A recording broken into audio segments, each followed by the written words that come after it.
بسم الله الرحمن الرحيم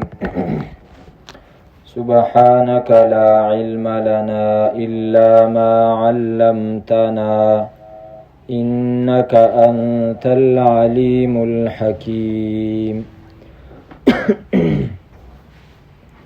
للفقراء الذين أحصروا في سبيل الله لا يستطيعون ضربا في الأرض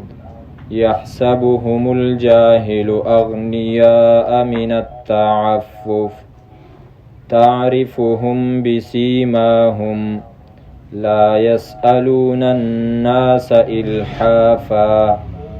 وما تنفقوا من خير فإن الله به عليم. سورة البقرة څلور حصے وا داغه اخرنۍ حصہ مونږ شروع کړی وا چې پاغي کې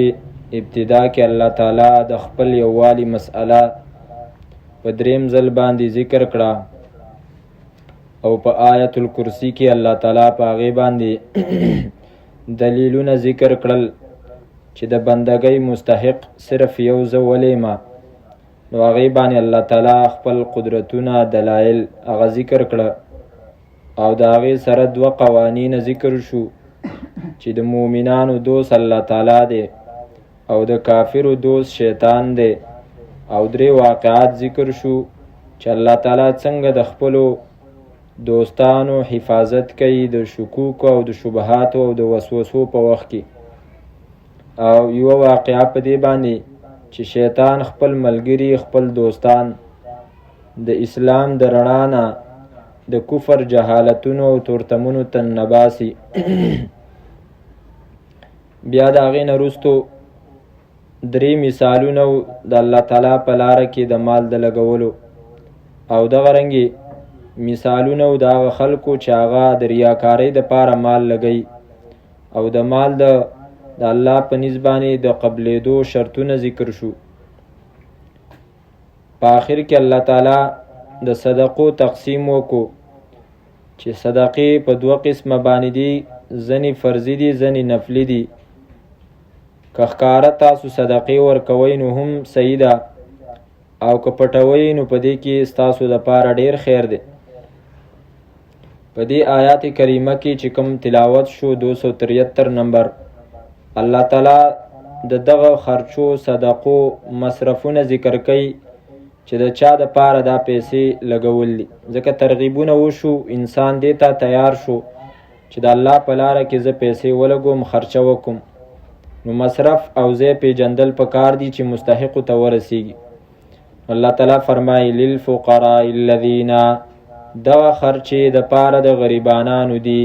الذین هغه کسان احصروا فی سبیل الله چې هغوی بند کړی شوي دي په لارې د الله تعالی کې لا یستطیعون طاقت نه لري هغوی ضربا د سفر کولو فی الارض په ځمکه کې علما کرام د دې آیت د لاندې ذکر کوي چې دا آیت اول د هغه صحابه کرامو په باره کې راغلی چې کم صحابه کرام د مدینه منورې طرف ته د هجرت نه وروستو د هغو کورونه او د هغو مال او جیداد په مکه مکرمه کې پاتې شوی نو دغه خلک داسې وو چې هغو بیا ځان د الله دین ته وقف کو مجاهدین شو جهاد دپاره د هغو زندګۍ وقف شوي نو هغې غریبانانو خپل جیدادونه ونه ځکه هغه په مکه کې پاتې شوي او مدینه منوره کې د هغو ژوند چې و نو هغه د مسافرۍ ژوند په ابتدا کې بیا خو وروستو الله تعالی فتوحات راوستل د هغو خپل جیدادونه شو نو دغه خلکو په باره کې الله تعالی فرمایي چې دی ستاسو د خرچو مستحق دي او دغه بهترین مصرفونه دي چې د الله په لاره کې هغوی چې دی نو بند کړی شوي دي د بند کړی شوو مطلب دا دی چې هغوی سفر نشي کولی ځکه هر طرف ته چې دی نو دشمنانو کافرو هغو بازارونو ته هغوی نه پرېښوستل چې هغوی تجارتونه وکړي او خپل مالی حالت چې دی نو بهتر کړي او بل طرف ته چې دی نو هغه دینو هغو پرېښودی نه شو نو د دې وجې نه هغوی دغسې غریبانان پاتې شو. الله تعالی فرمایي ستاسو د مالونو بهترین مصرف چې دی نو هغه دغه دی، په هغې لګوئ. احصروا فی سبیل الله. احصره په عربۍ کې چې دی نو بندولو ته ویلی کېږي. مخکې د حج په مسئله کې موږ ویلي فین احصرتم فمستیسر من الهدي. که چېرته تاسو احرام واغوسته او بیا په سفر کې چې دی نو تاسو بند کړی شوئ د دشمن د وجې نه یا د بل څه د وجې نه، او تاسو د حج سفر چې دی نو جاری نشو ساتلی، نو بیا د هغې حکمونه هلته ذکر و چې تاسو به قرباني ولېږئ حرم شریف ته، او چې هغه کله حلاله کړی شي نو بیا به تاسو احرام کولاو کړئ. نو احصرو معنا بند کړی شوي دي. او د دې د لاندې علما کرام ذکر کوي چې اول د دې مطلب او مقصد هغه مجاهدین دي چې فی سبیل الله د الله په لاره کې په جهاد کې چې کم دی نو هغوی بند دي او هغوی بازارونو ته راتلی نشي ځکه د دشمن خطره ده، او د هغو د چاپو د وجې نه چې کم دی نو هغوی سیټ ته ګرځي. تجارتونو کې خو پوره ازادي پکاري چې هر طرف ته ستا کم ځای کې چې کم دی نو سودا مودا خرڅېږي چې ته هلته پکې سفر کولی شي. او دغه چې دی نو مجاهدین هغوی بند دي، هغوی دغه سفر یې نشي کولی. بیا د دې آیات دویم مقصد علما کرام ذکر کوي چې د نن سبا دور مطابق چې کم د علم د پاره کم طالبان وتلی او هغوی په مدرسو کې هغوی بند کړی شوي دي، یعنی هغوی طاقت خو د دې خبرې لري چې هغوی کار کسب روزګار وکړي، خو چونکې یو طرف ته علم دی د هغې د پاره ځان چې دی نو بندول پکار دي. احصرو ځان بندول پکار دي. هسې نه چې مدرسې کې هغه اوسېږه وایي چېرې جیل ده جیلخانه ده، نه، د علم دا خصوصیت دی چې هغه سفر غواړي او هغې دپاره به چې کم دی نو ځان کړی، نو هله به چې دی نو څه ټکي به دپسې نښلي. نو د دې وجې نه هغی د سفر د علم د دې سفر د وجې نه بند دي په دغه لاره د الله تعالی کې.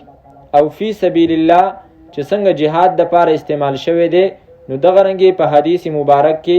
د علم دپاره هم هغه استعمال شوی دی. لکه حدیث مبارک کې راځي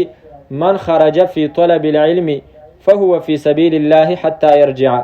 څوک چې د علم په طلب کې ووتلو نو دا د الله په لاره کې دی تر دې پورې چې هغه خپل کور ته واپس شي. او دغه رنګې بل حدیث کې راځي من سلک طریقا یلتمس فیه علما سهل الله له به طریقا الی الجنه. چا چې د علم لاره اختیار کړه چې په دې کې زه علم زده کمه، نو په دې لارې سره الله تعالی د ده دپاره د جنت لاره چې دی نو اسانوي.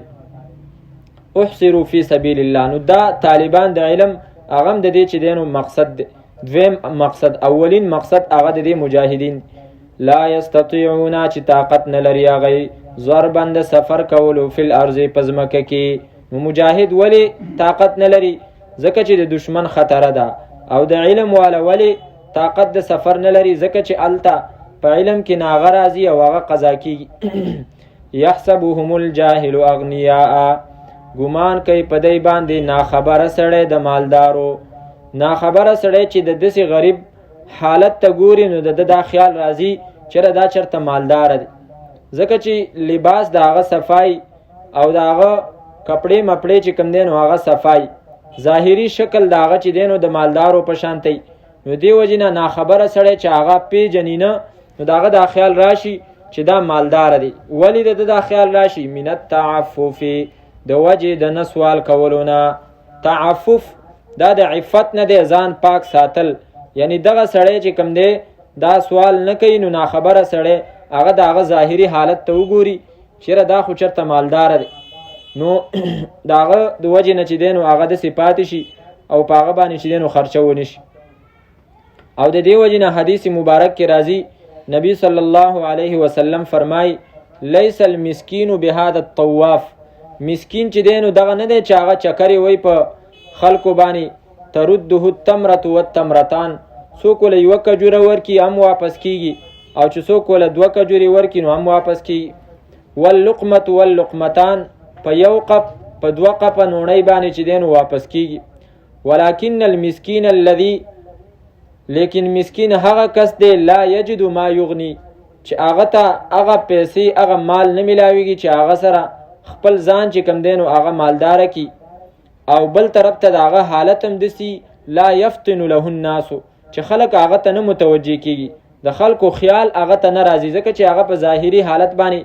ځان چې دی نو داسې نه کوي چې هغه د خلکو د نظرونو او د خلکو د توجه مرکز وګرځي. نو حدیث کې راځي د داسې سړي چې دی نو تاسو ډیر خیال ساتئ، ځکه عام پیشې والا هغه خو باسیم چې دی نو لاړ شي د خلکو نه بس خپل ضرورتونه وغواړي، خو داسې کس چې هغه عزت نفس د هغه ډیری او محتاج ای چاته چې کم دی نو ویل نشي، نو هغه اکثر داسې چې بیا پاتې کیږي. او دقه ته چې دی نو حدیث کې صحیح مسکین او حقیقي مسکین ویل شوی. او د دې وجه نه علما کرام ذکر کوي چې داسې یو کس، بلکې حدیث مبارک کې مرضی چې یو کس داسې چې د هغه لپاره دومره پیسې چې هغه په خپل ضرورتونه پوره کولی شي، او بیم دا چې دی نو ګرځي د خلکو نه سوالونه کوي، جاء یوم القیامت ومسألته خدوش فی وجهه او کدوح فی وجهه، چې داسې یو کس چې خپل ضرورتونو لپاره مال هغه مومي او بیا هم چې دی نو ګرځي د خلکو مخکې هغه چې دی نو سوال کوي لاس خوري، نو قیامت په ورځ باندې به دا راشي او د ده دا سوال دا به د ده په مخ کې په داسې حالت کې چې تش اډوکي به یې غوښه به په ده په اندامونو باندې په مخ باندې بنئ، نو هغې کې ورته چې دی نو زورنه ورکړی شوې ده. او مخکې موږ د حضرت خبیثه ابن مفارق رضی الله عنه هغه حدیث ذکر کړی چې نبی علیه الصلاة والسلام هغه ته ویلي چې د چا دپاره چې کوم دی نو سوال کول هغه جایز دی. نو هغه درې قسمه خلک، به هر حال دلته چې دی نو بیا علماو په دې باندې کلام کړی دی چې د چا دپاره سوال کول چې دی نو هغه جایز نه دي. و یو کس چې داسې چې د هغه د ورځې روټۍ هغه ته میلاویږي او د هغه د ستر د پټولو دپاره هغه ته کپړې میلاویږي، نو داسې کس دپاره چې کوم دی نو سوال کول هغه جایز نه دي. او دغه رنګې هغه کس چې هغه په کسب باندې قادری، یعنی کار کسب کولی شي، نو داسې کس دپاره هم چې دی نو بیا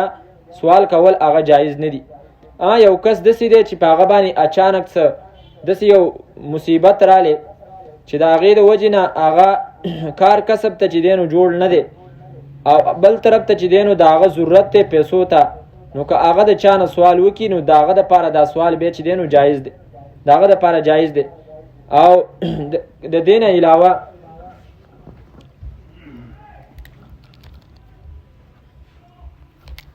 علاوه که چېرته داسې چې هغه سوال کوي، یو کس دی هغه سوال کوي، آیا هغه د سوال کولو چې کوم دی نو مستحق دی او که نه دی، نو شریعت کې بیا عامو خلکو ته د دې اجازت دی چې تاسو هغه له د هغه د سوال د وجې نه پیسې ورکولی شي، خو البته د هغه خپل حالت بیا شریعت هغه ته به دا حکم کوي چې ته مستحق نه، نو ستا دپاره دا سوال کول چې کوم دی نو بیا جایز نه دي. یحسبهم الجاهل،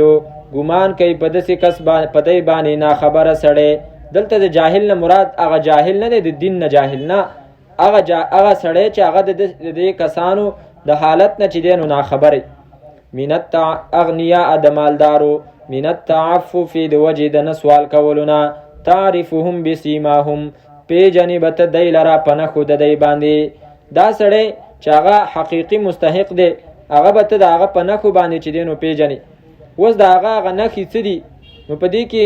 ځینې خلکو دا خبره کړې ده چې د هغه نښې به دی چې د هغه کپړې به چې کم دی نو هغه کمزوري. نو بیا په دې باندې باقي علما رد کوي چې نه دا خبره صحیح نه ده، ځکه الله تعالی وفرمایل یحسبهم الجاهل اغنیا، ما ناخبره سړی په هغه باندې دا ګمان کوي چې هغه مالدار دی. ولی؟ ځکه چې د هغه ظاهري لباس به برابري، ظاهري کپړو نه به پته نه لګي، نور ضرورتونو نه چې کوم دی د چا ضرورتونه نه پوره کېږي، نو خامخا هغه د مخ نه پریشاني، نو د هغه مخ د پریشانۍ نه چې کوم دی نو هغه پیژندلی کېږي. او ځینې علما فرمایي چې د مخ نه به پته لګي چېرې دا سړی د الله د دین د وجې نه چې کوم دی نو هغه مستحق دی، خو دا چې کوم دی نو سفرې مفرې نشي کولی، د مخ نه به پته لګي. وایي د مخ نه بیا څنګه پته لګي؟ ځکه چې د هغه تعلق د دین سره دی او د دیندارۍ د وجې نه د هغه په مخ کې به خامخا چې دی نو هغه روحانیت او هغه نورانیت، لکه څنګه چې د صحابه کرامو په باره کې الله تعالی فرمایلی دي چې سیماهم فی وجوههم من اثر السجود، د سجدو د اثر د وجې نه د هغو په تندو کې به چې کوم دی نو نقشي او اثر به یې د هغې نه به د هغو معلومات کېږي. خو به هر حال دا خبره علماو نه ده خوښه کړې چې د هغو د مخ نه به پته لګي، د هغو د تندي نه به پته لګي، ځکه چې دا خو د ټولو صحابه کرامو چې دی نو صفت الله تعالی ذکر کړی دی، نو بیا ټول صحابه کرام به داسې غریبانانو. نو د دې وجې نه علما کرام ذکر کوي چې تعرفهم بسیماهم، ته به د هغه د مخ نه هغه پیژنې، په علامتونو باندې به پیژنې. نو هغه علامت دا دی چې خامخا سړي باندې پریشانی مصیبتي، نو د هغه پریشانی مصیبت چې دی نو اثر د هغه په مخ کې معلومیږي. عامو حالاتو کې یو کس سره ته میلاو شي هغه یو شانتی، او چې کله به څه مصیبت او پریشانی په هغه باندې راشي نو هغه وخت کې بیا ښکاره پته لګي. تعرفهم بسیماهم، پیژنې به ته دی لره په نښو د دی باندې. لا یسألون الناس الحافا، سوالونه به نه کوي دی د خلکو نه الحافا په واضح خوله باندې. د دیو دا حالت دی چې په سړی پسې بنخلي نه. شیخ غلام الله خان سے معنی کوي لا یسألون الناس نہیں مانگتے لوگوں سے الحافا چمٹ کر، چې په هغه پسې ونخلي، چې ته چې هغه وایي چې 10 روپۍ راک، ته وایي چې نشته دی یا زه الله دې څه ښه وکړي، نو هغه په تا پسې زه 15 راکه زه 2 راکه داسې چې کوم دی نو په سړی پسې ونخلي، نو دا د هغو حالت نه دی. لا یسألون الناس الحافا، دا صحیح مستحق دی چې هغه به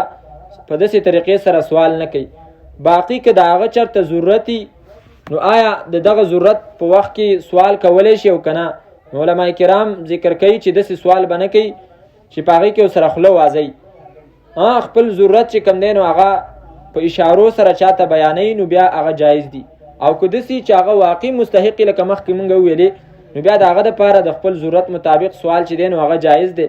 ځکه ډېر کسان هغه راغلي د نبی علیه صلات وسلام نه چې کوم دی نو سوالونه کړي دي او ضرورتونه خپل چې کوم دی نو هغه نبی علیه صلات وسلام ته پیش کړي. لکه سورت توبه کې الله تعالی داسې یوه ډله ذکر کړې ده، 182 صفحه ده، آیت نمبر دی 92. کسان راغلي او د هغو څه نه نبی علیه صلات وسلام ته ویلي د جهاد دپاره موږ له چې دی نو سورلی راک،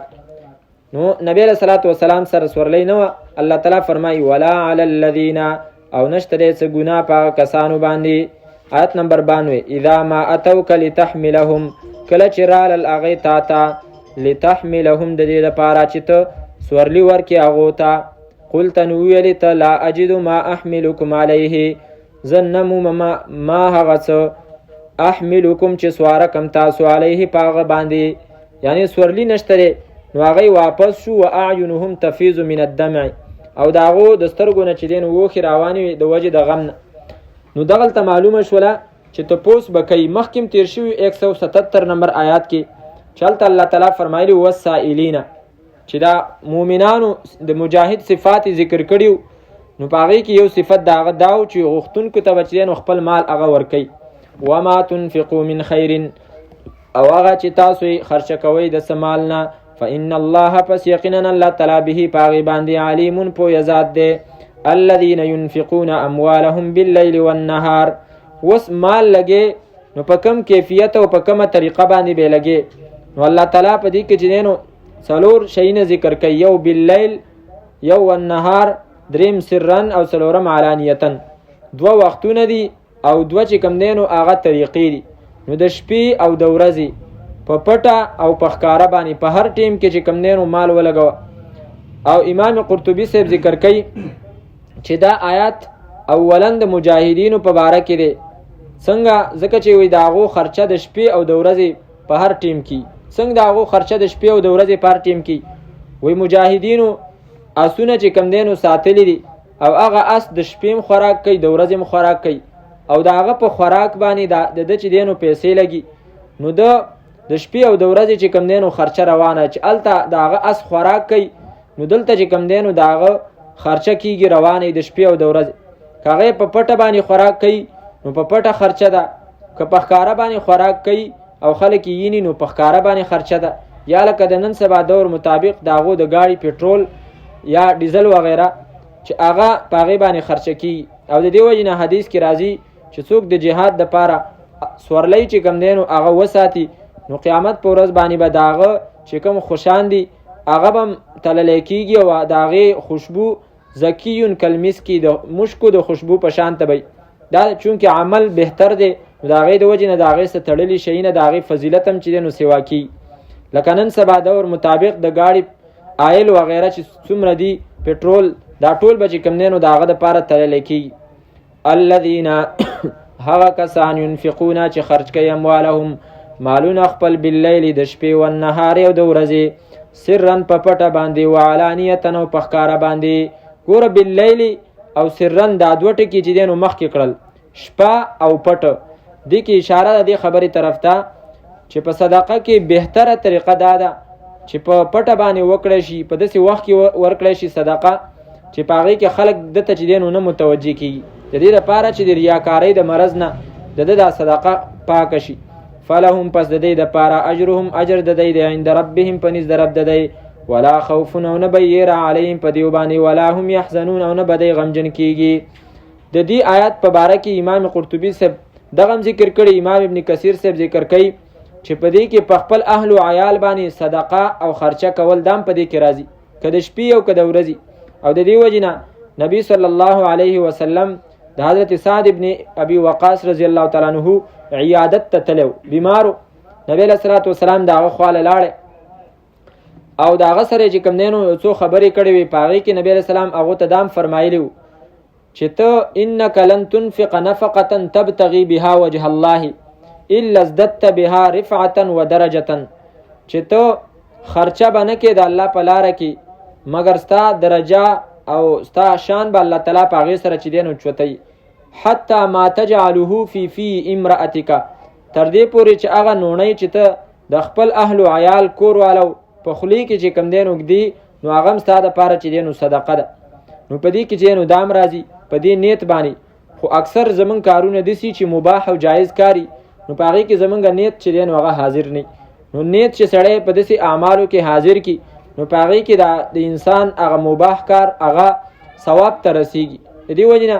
مثال په طور ټلیفون دا یو جایز کار دی، ته ټلیفون چاته کې په دې نیت باندې چې یاره هغه بیمار دی د هغه د عیادت به وشي، یا مثال په طور د هغه څوک د کور یو فرد چې دی نو وفات شوی دی نو زه به هغه سره رابطه وکړم او په دې باندې تعزیت به ورسه وکړم، یا هسې د مسلمان حالت به معلوم کړم نو چاله به تسلی ورکم، نو دا ټول چې دی نو ثواب کار ته رسیږي. هسې خو دا مباح کار دی، جایز کارونو کې چې کم دی نو دغه یو کار دی، خو په دې سره چې دی نو ثواب ته رسیږي. نو دغه رنګې د کور خرچه هغه اسیم پتا باندې ده، خو چې ته پکې د صدقې نیت وکړي نو ثواب به چې دی نو هغه اضافي شي. ولا خوف او نه به یېره علیهم په دیو باندې ولا هم یحزنون او نه به دی غمجن کېږي. الذین یأکلون الربا، د دې ځینه دویم باب د دې حصې چې دی نو هغه شروع کېږي او په دې کې به چې کوم دی نو د سود په باره کې او د سودینو په باره کې چې کوم دی نو مسائل ذکر کېږي. اول الله تعالی سودینو ته چې کوم دی نو په دې آیات کریمه کې وعید ذکر کوي او د هغو د قیامت حالت ذکر کوي چې د قبرونو نه به راپاسېږي. نو د هغو حالت به داسې لکه یو سړی چې په هغه باندې پیران راغلي یا په هغه باندې مرګي راغلي او هغه چې دی نو پاسېږي او غورځېږي، چې پاسېږي بیا رالوېږي. دغه رنګې د ده حالت وی په قیامت کې به خلک چې دی نو باقي خلک هغه به چې دی نو محشر طرف ته رواني او دا به چې کوم دی نو راغورځېږي. لکه صورت حاقه کې الله تعالی فرمایي چې کله صورت معارج بالکل آخری آیات صفحه نمبر 517 الته الله تعالی فرمایي آیات نمبر 44 یوم یخرجون من الاجداث سراعا کأنهم الى نصب یوفضون. یوم پا ورځ باندې یخرجون چې راوځي به دی من الاجداث د قبرونو نه سراعا په منډه باندې کأنهم ته به وی کو دی الى نصب نخو د منډې ته یوفضون منډې وهي، دوی به چې کوم دی نو بلکل سیده رواني. دغه رنګې صورت طه کې الله تعالی د قیامت والو حالت ذکر کړی دی چې هغوی د قبرونو نه راپورته شي نو بلکل سیده به رواني. لکه 288 صفحه ده آیت نمبر 108 یومئذ یتبعون الداعی لا عوج له وخشعت الاصوات للرحمن فلا تسمع الا همسا.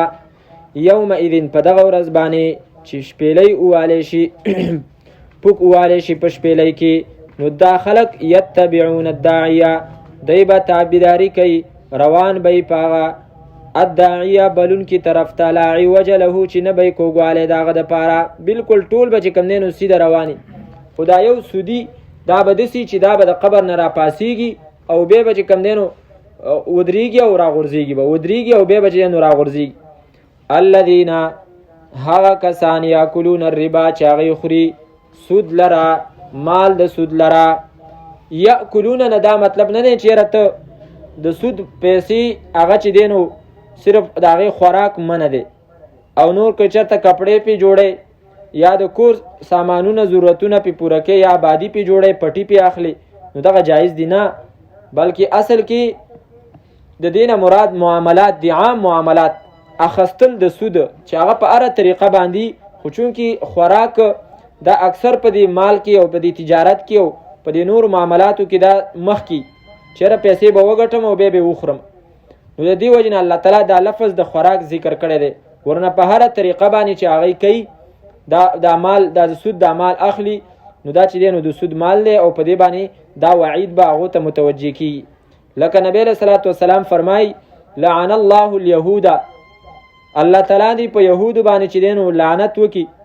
دیو باندې الله تعالی وازګه چې کوم دی نو حرامه کړې وه نو دیو جملوها هغه وازګه به یې ولیکله او بیا چې دی نو هغه خوړل، نو هغه هم هغه اصل دا ویلې چېرې موږ باندې وازګه حرامه ده نو د هغې چې کوم ډل دی هغه خو په موږ باندې حرام نه دی، چل ولې وکړو. نو الله تعالی فرمایي په هغو د الله تعالی لعنتي. نو دلته هم چې دی نو څوک دا نشي ویلی چېرې زه خو یې خورم نه، نور ضرورتونه پې پوره کومه په هره طریقه باندې چې الذین کسان یاکلون الربا چې خوري مال د سود لره لا یقومون نه به پاسیږي دی د قبرونو نه الا مگر کما یقوم الذي لکه څنګه چې ودرېږي الذي هغه کس یتخبطه الشیطان چې ګډوډ کړی هغه لره شیطان من المس د وجې د لیونتوب نه، شیطان هغه ګډوډ کړی. شیطان نه مراد هغه جنی شیطانان دي هغه سرکشه چې هغه په انسان باندې کینی او هغه چې کوم دی نو دغه انسان ګډوډ کوي او د هغه حالت خرابوي. د دې آیت نه معلومیږي چې د جناتو د انسانانو سره یو ځای کېدل یا د هغو په هغو باندې کېناستل دا حق. ساینس وغیره هغه د دې نه چې کوم دی نو انکار کوي و یاره داسې کس چې هغه باندې داسې قسمه حالت راځي دا اصل کې د هغه د بدن په وینه کې چې کوم دی نو څه اثر دی. خو امام آلوسی صاحب روح المعانی کې ذکر کوي چې د یو مرض د پاره دوه درې اسباب کېدلی شي، نو دام کېدی شي چې د هغه په بدن کې په وینه کې څه نقص راشي او بیا شیطان خواسم حدیث کې راځي ان الشیطان یجري من الانسان مجرى الدم چې دا شیطان د انسان په وینه کې چې کوم دی نو چلیږي، نو دا چې دی نو ډاکټر دی سم دته پته ولګي چې د دې سړي په وینه کې اثر دی، نو هلته چې دی نو د هغه څه ورسه شي او دغه انسان چې کوم دی نو تکلیف ورسوي هغه ته او کله کله خو داسې حد ته ورسوي چې ویره پلانکي مزار ته لاړ شه او هلته به چې کوم دی نو د هغه نه د خپل مراد وغواړه او هلته به چې نو برابر شي، او دا صرف د دې دپاره کوي چې د دې انسان عقیده خرابه کړي او دغه خلاصه چې د هغه سره کم تړلي خلک خپل خپلوان د هغو عقیده په د ده په ذریعه سره چې دی نو هغه خرابه کړي، نو هلته یې بوځي شیطان ته هلته پخپله چې دی نو وځي. شیطان خو چې کوم دی نو زمونږ عزت دا سره چې دی نو نشي برداشت کولی. ولقد کرمنا بني آدم، الله ما انسان له چې دی نو عزت ورکړی او دا عزت د شیطان چې کوم دی نو دا په موږ پیرزو نشي، هغه قسمونه خوړلي، نو په دې طریقې سره هغه هلته یې بوځي عقیده ولا خرابه کړي او بیا ترې وځي.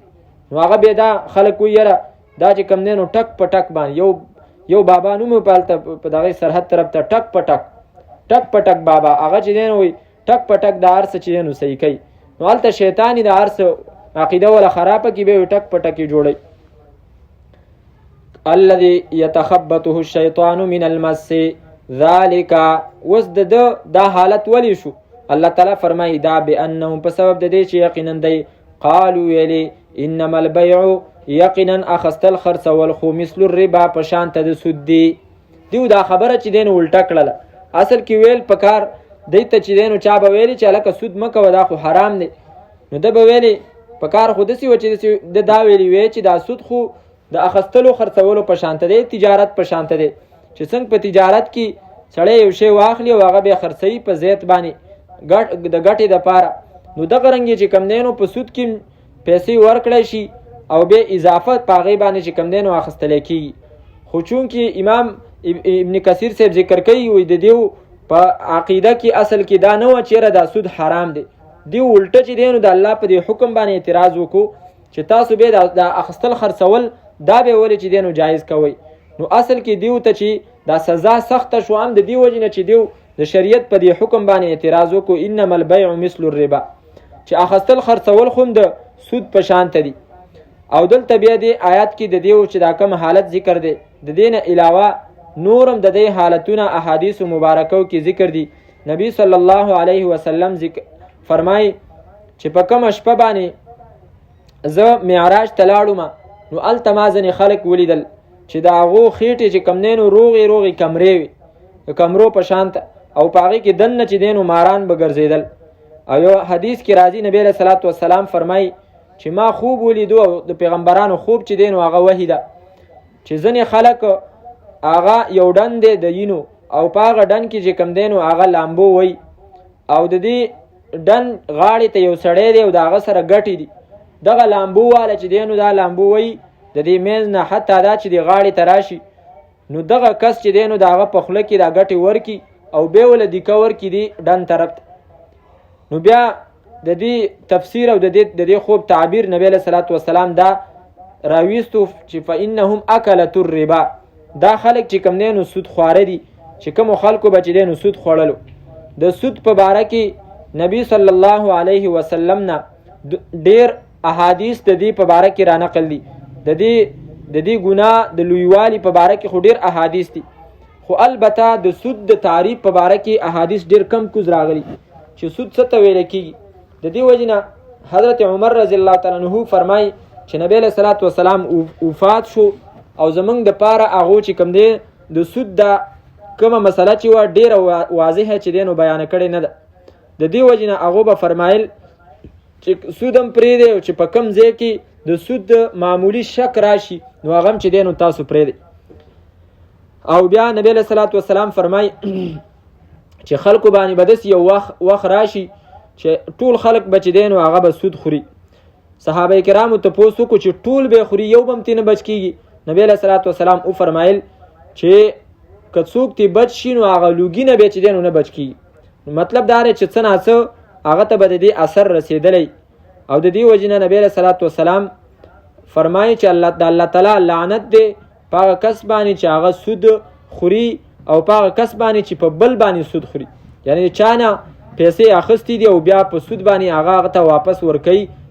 اضافې سره نو په دې دواړو باندې لعنت. دغه رنګې په دې معامله کې چې کوم کسان ګواهان جوړیږي په هغو هم د الله لعنت. یو څوک چې دغه معامله لیکي لکه بینکونه شو مثال په طور باندې په هغې کې سودي معاملات او په هغې کې یو کس دی او هغه چې دی نو دغه پرنټ چې دی نو دغه کوي په کمپیوټر باندې دا لیکي نو دا هم په دې کې رالی چې څومره کسان په هغې باندې ګواهان جوړیږي هغه هم پکې رال دا ټول چې کوم دی نو په دې لعنت کې چې دی نو شریک دي. او نبی علیه صلات وسلام فرمایي یو خو چې دی نو عام سود دی. عام سود دا دی چې پیسې چاله ورکي او هغه ته ووایي چې پلانکۍ نیټه باندې ته به مانه چې کوم دی نو په دې باندې دومره وخته پورې دا ستاسو دي خو چې هغه وخت نه پیسې واوښتي نو بیا به ته چې دی نو اضافي هغه به ماله راکې. نو دا د جاهلیت چې دی نو طریقه وه چاله به پیسې ورکولې نو دا به ویلې چې توربي بیا به چې کوم دی نو دا ته ماله اضافي راکې. دقې ته چې دی نو سود ویلی کېږي. او د دې نه علاوه په نورو شیونو کې سود د هغې په باره کې یو حدیث دی چې نبی علیه صلات وسلام فرمایي شپږ شیونه الذهب بالذهب سره د سرو په مقابله کې والفضة بالفضة سپین د سپینو په مقابله کې دغه رنګې والملح بالملح مالګه د مالګې په مقابله کې والتمر بالتمر کجوري د کجورو په مقابله کې. دا چې کله لاس په لاس باندې نو په دې کې چې دی نو او جنس په جنس باندې نو په دې کې اضافه چې دی نو هغه حرامه ده. اوس دا یو حدیث دی په دې کې دا شپږ شیونه چې نبی علیه صلات وسلام ذکر کړي دي علما کرامو په دې کې سوچ او فکر کړی دی چېرې دا سود په دې شپږو شیونو کې خاص نه دی. دا خو نبی علیه السلام یوه نمونه ذکر کړې ده په دې کې خامخا څه وجه ده. هغه وجه چې اوس نورو شیونو کې موږ ته میلاو شوله نو په هغې کې به هم چې دی نو بیا سودي معامله راځي. نو دې کې امامانو خپل اجتهاد کړی دی. زموږ امام ابو حنیفه رحمه الله تعالی هغه فرمایي چې کمې دوه خبرې دي. یو دا چې یو شی داسې و چې د هغې مقابل کې جنس د جنس په مقابل کې رالی او دا دواړه شیونه داسې و چې دا یا تللی کېدل او یا پیمانه کېدل، په تول خرڅېدل یا په پیمانه باندې خرڅېدل. نو داسې شیونه چې په جنس په مقابله کې رالی، نو په دې کې یو طرف ته زیاتوالی دا چې دی نو سود دی. لکه نبی علیه صلات وسلام فرمایي چې تاسو به مخابره نه کوئ. مخابره مطلب دا دی چې یو طرف ته په پټي کې فصل دی او بل طرف ته دانې چې دی نو هغه روغ دي. غنم په پټي کې ولاړ دي، بل طرف ته چې دی نو دانې دي د غنمو، او یو کس چې دی نو دا د هغې په مقابله کې خرڅوي چېرې دونه من غنم دا د دې پټي چې دی نو په دې دانو باندې مال راک. نو اوس دلته پته نه لګي چې دی کې کمې زیاتې شته که نشته دی، دا برابرې پکې دی او که نه. نو خامخا چې دی نو په هغې کې به کمې زیاتې. نو نبی علیه صلات وسلام د هغې نه منع کړه. په کجوره باندې چې کوم دی نو بوټي باندې کجوري دي او لاندې کجوري پرتې دي او یو کس د هغې په مقابله کې دا تازه کجوري هغه چې دی نو دا چواري وغیره دغه خرڅوي او هغه تازه کجوري اخلي. نو نبی علیه صلات وسلام د هغې نه منع کړی و چې دی کې سود راځي. ځکه څه پته لګي هغه وچیږي بیا د دې وزن چې دی نو دومره راځي او که نه راځي. نو دې وجې نه که چېرته داسې اوس په دې کې که چېرته جنس د جنس په مقابله کې رالی او یو طرف ته چې دی نو هغه ښه او بل طرف ته بد کمزوري، نو بیا په دې کې شریعت دغه ښهوالی او بدوالی هغې له هېڅ اعتبار نه ورکوي، بلکې چې جنس د جنس په مقابله کې رالی هغه چې دی نو بیا سود دی که چېرته یو طرف نه پکې زیاتې و. د دې وجې نه حدیث کې راځي چې کله یو جنس د جنس په مقابله کې راشي نو بیا چې دی نو الجید والردیو لا اعتبار له، کمزور او ښه چې دی نو د هغې څه اعتبار نشته، ټول به یو شان ته حسابي. دغه رنګې نن سبا دور کې لکه خلک ځینې چې کوم دی نو نوټونه بدلوي او په هغې کې د اختر په موقع باندې یا د ودونو په موقع باندې چې کوم دی نو نوي لوټونه هغه اخلي په کمو پیسو باندې، په زیاتو پیسو باندې. نو دا هم چې جنس په مقابله کې راشي نو بیا د نوټ نویوالي او د هغې زوړوالي چې هم څه اعتبار نشته، د هغې مالیت ته کتلی کېږي. نو دې کې چې څومره زیاتوالی دی نو دا سود دی. البته ځینې شیونه لکه دا هارونه خلک خرڅوي نو په هغې کې بیا چې کوم دی نو هغه زیاتوالی نه راځي، په هغې کې سود نه راځي. او د هغې وجه دا ده چې هلته جنس بیا بدلېږي. لکه یو طرف ته په هغه هار کې پیسې لګېدلې دي، بل طرف ته چې دی نو ته وله پیسې ورکې، نو هغه چې کمې پیسې په هغه هار کې لګېدلې دي نو مقابل کې چې کم ریټ دی هغه سیوا دی.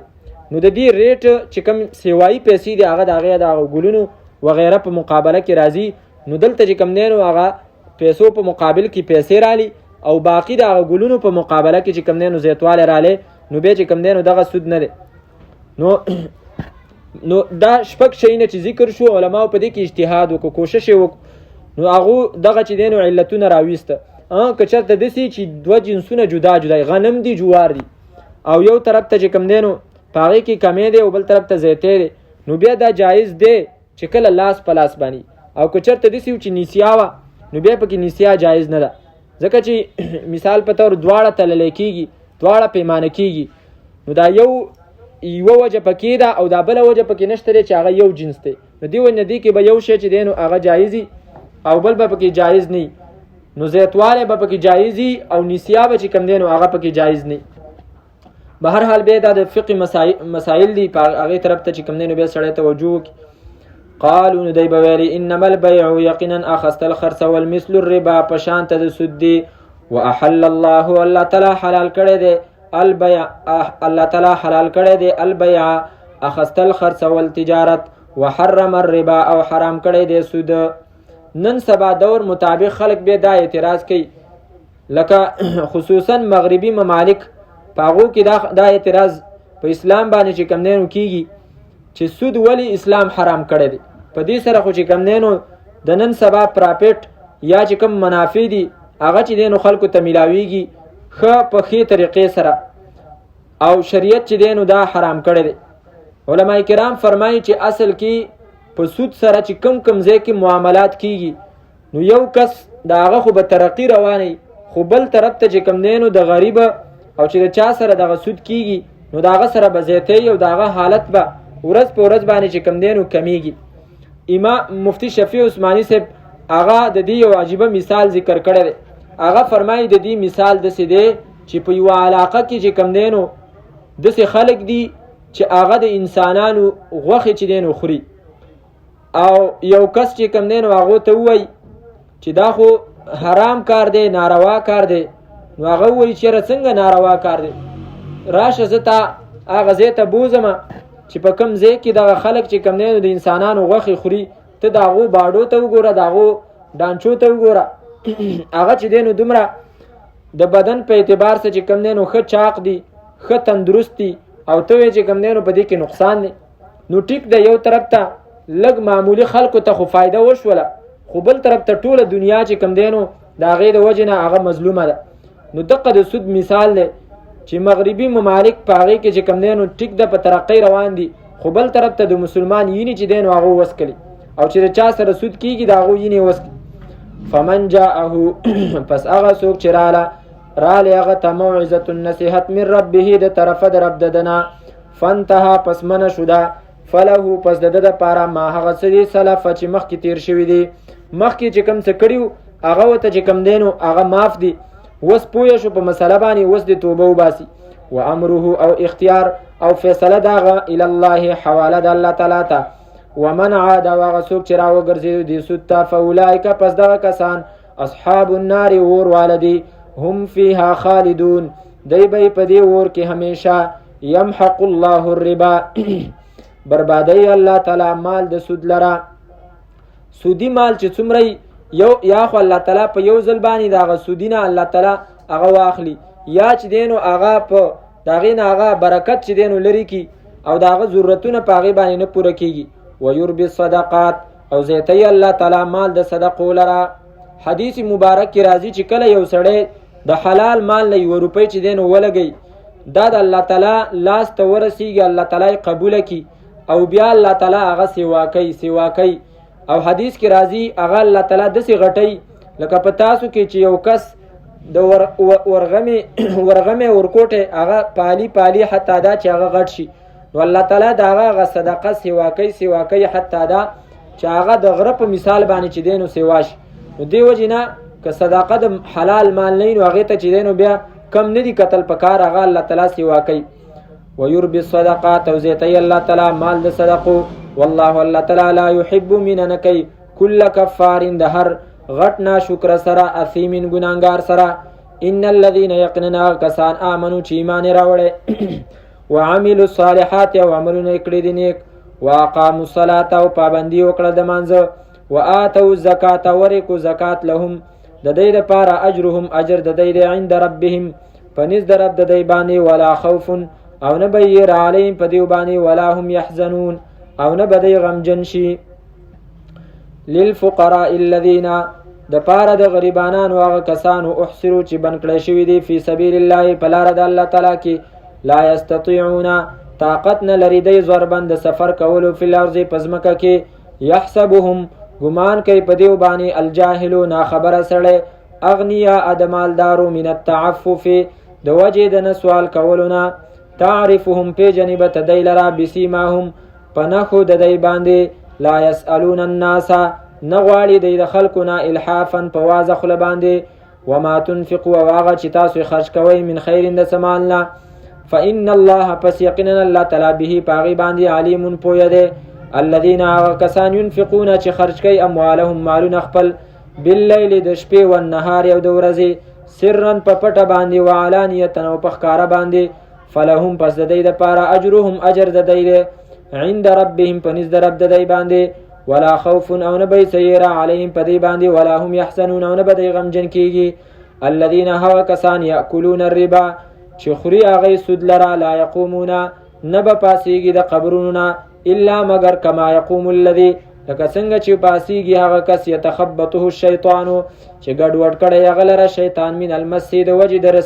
رسیدلنا، ذالک دا سزا بانه په سبب د دې چې یقینا دی قالو ویلو انما البيع یقینا اخذل خرڅول مثل الربا پشانت د سود دی،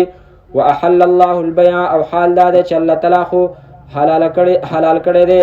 البيع تجارت اخذل خرڅول، وحرم الربا او حرام کړي دی سود. فمن جاءه پس هغه څوک چې رالی هغه ته موعظة نصیحت من ربه د طرف د رب ددنه،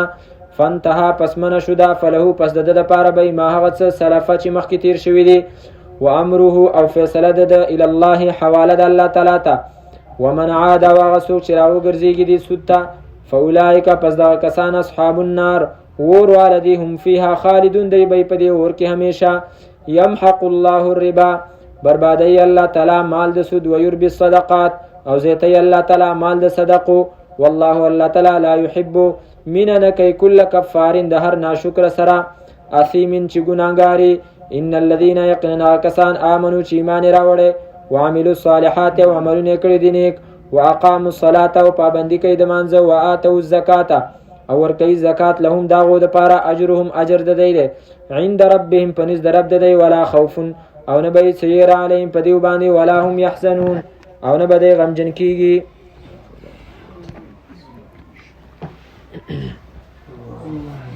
الحمد لله رب العالمين والعاقبة للمتقين والصلاة والسلام على نبينا محمد وآله وصحبه أجمعين. یا الله زمون صغیره کبیره گناهونه معاف کړه. یا الله څومره اعمال چې زمونږ نه کیږي یا الله په هغې کې د اخلاص توفیق راکړه. یا الله دا اعمال زمونږ د آخرت د نجات ذریعه وګرځوه. یا الله څومره پریشانۍ دي یا الله ټولې پریشانۍ زمونږ حل کړه.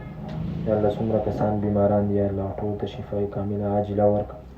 څومره کسان وفات شوي دي الله د هغو مغفرت نصیب کړه. چا مالونو کې یا الله تجارت کې سودي یا الله د هغو دغه سودونه ختم کړي. حلال تجارت هغو ته نصیب کړي. یا الله مونږ د سود نه او د هغې د لوګي نه بچ کړي. یا الله حلال رزق نصیب کړه. نیکو اعمالو کولو توفیق راکړه. ربنا تقبل منا انك انت السميع العليم وتب علينا انك انت التواب الرحيم. وصلى الله تعالى على خير خلقه محمد وآله وصحبه أجمعين برحمتك يا أرحم.